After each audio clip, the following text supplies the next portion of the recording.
Hey guys, Palsky here. Welcome to another video, and I wanted to make this a Halo focused channel, and unfortunately that probably won't be happening because after hearing what is officially going to be in Halo Infinite Season 2, it is abundantly clear to me now that Halo Infinite is not getting better anytime soon, if ever. As much as I hate where Halo is headed, making these videos is actually kind of cathartic. Like, it really helps me get the frustration out. So I totally understand why people like Sean, Mr. McHalo, Dubs, whatever his name is, makes videos like this. I just don't know how much longer I can make them because nothing good is coming for Halo from 343.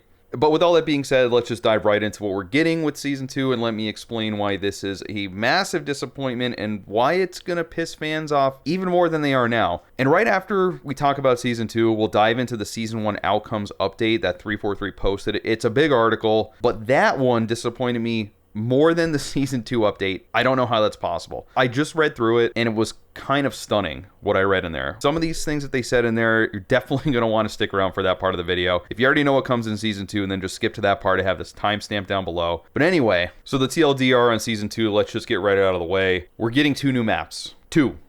And that's one arena map called Catalyst and one big team battle map called Breaker. And we're getting two, and I have to put this in quotes, new game modes. Now, when they say new game modes, that's not really even true because we played both of these before. So we're getting Attrition, which we saw in a limited release event earlier in Season 1, and we're getting King of the Hill. Yeah. King of the Hill. You know that game mode that we had in every past Halo game, like right at launch? It's coming back, guys. Oh my god. Isn't that crazy? To say this update was a huge disappointment is really putting it in the best light possible. After 6 months, a half year, this is the best that 343 and Microsoft come up with for their flagship title. The game that launched the Xbox into the spotlight. The game that made Xbox popular. I don't even know what to say anymore. We all keep giving 343 another chance, and I really thought this was going to be the big comeback for them. But if this is all we're getting after 6 months, then it's not looking good. It's pretty clear to me that Halo Infinite is not going to be at an acceptable state for at least another year. But what do I mean by an acceptable state? So I consider an acceptable state for Halo when the game launches with everything that past Halo games had, all the classic game modes, and a sufficient number of maps. So I found this Reddit post that broke down Halo maps by the numbers. Halo Infinite currently only has 7 arena maps, and I'd argue the 2 maps in there, Behemoth and Launch Site, shouldn't even be counted because of how awful they play sometimes, but I mean, that's just me. It's a nitpick. And 3 big team battle maps. Another nitpick here, they should really be counted as one because just like the Halo Infinite campaign, they're basically all the same biome and just kind of reworked and reused campaign assets. So that's really bad, but maybe even I could overlook that if it wasn't for the abysmal game mode selection. That's my biggest disappointment out of all of this. I loved Assault, I love Juggernaut, Action Stack, Game Types, Infection, King of the Hill. So far, we're only getting one of those after 6 months of the game being launched. This is basically a beta. Let's all just admit it. And not to mention the lack of Forge, the lack of a competent UI, the lack of a pre-game or post-game lobby, custom game browser, the lack of the ability to pick what game modes you want to play, just like MCC. It's embarrassing. It's a shame. It really is. Okay, so with all that out of the way, let's go into the Season 1 outcomes and updates article that 343 posted on Halo Waypoint.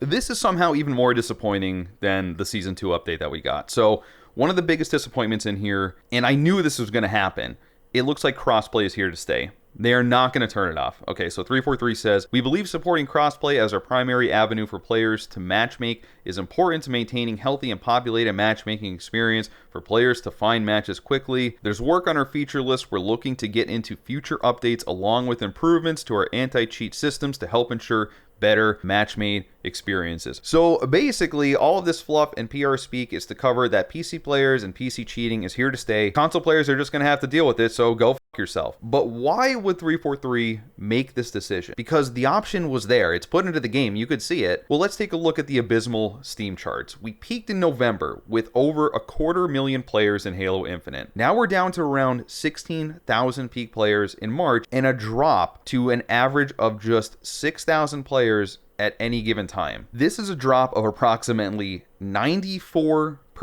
Let me say that again. 94%. Embarrassing. That's just awful. I mean, we could all expect a drop off like after the initial launch, but a drop of 94% is a little extreme. So you just can't turn off crossplay, because if you did, then PC players would have no one to play with. So next we had the request for a matchmaking composer like we had in MCC. This was an amazing addition to Halo. Absolutely fantastic. I gotta give credit where credit's due. 343 did a great job with this. You aren't constrained to playlists. You just pick a mix of what you want, and it'll randomly drop you in one of those variety of game types that you selected. Well, 343 says you again as far as Halo Infinite goes, and here's what they say. In Season 2, we will have more regular rotations to our playlists, rotating out less popular playlists and putting up new ones for players to dive into. Season 2's launch will also bring the new arena map catalyst, blah, blah, blah, no one cares. So this is a huge problem. Okay, so let's say you have shoddy snipers. Let's just say that they put that playlist in there. I know it's wishful thinking, but let's say that playlist isn't as popular as others, they're just going to take it away. So like if there's a playlist of something that you like and it doesn't get the player count that 343 deems as quote healthy, it's just going to go away. So yeah, if you were clinging on to hope for a matchmaking composer like the Master Chief Collection has, just toss in the garbage. It's not happening. So 343 also mentioned some stuff that's happening in the quote future. Here's a list: Forge, a custom games browser, and that's basically it.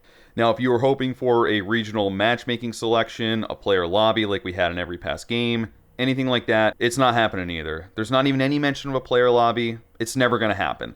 No mention of a file share, probably not going to happen either. And regional selection just isn't going to happen because the player count is probably much lower than they expected. And if you did do a regional selection, then you probably wouldn't match with anyone anyway because there's no one playing. The only thing that they are working on and will be coming with the Season 2 update is bug fixes. Bug fixes. This is pathetic, man. I mean, really, I can't. Bug fixes, things like upgrading the radar in social, this is mid-season patch stuff. People have been complaining about this since the game launched a half year ago. I can't believe that 343 is acting like this is something that they're giving us and we should appreciate it. As I'm going through this, it disappoints me. I don't know. Just look at any other free-to-play game and how it gets updated, all the content. I didn't even get into the lack of content that this game has. My God, that's a whole different video in itself. I was so pumped for Halo Infinite. I really wanted to base this channel around it with the advertised 10-year lifespan. I'm like, oh, there's going to be so much content. It's not going to happen. No one is going to care or play this until 343 does something drastic.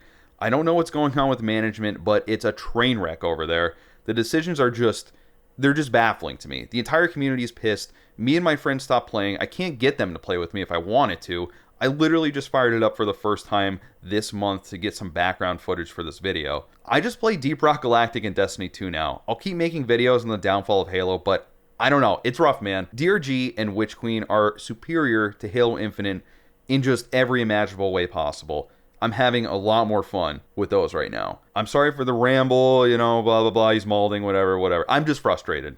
Anyway, thanks for watching, guys. I'll see you in the next video, whatever that may be. Peace.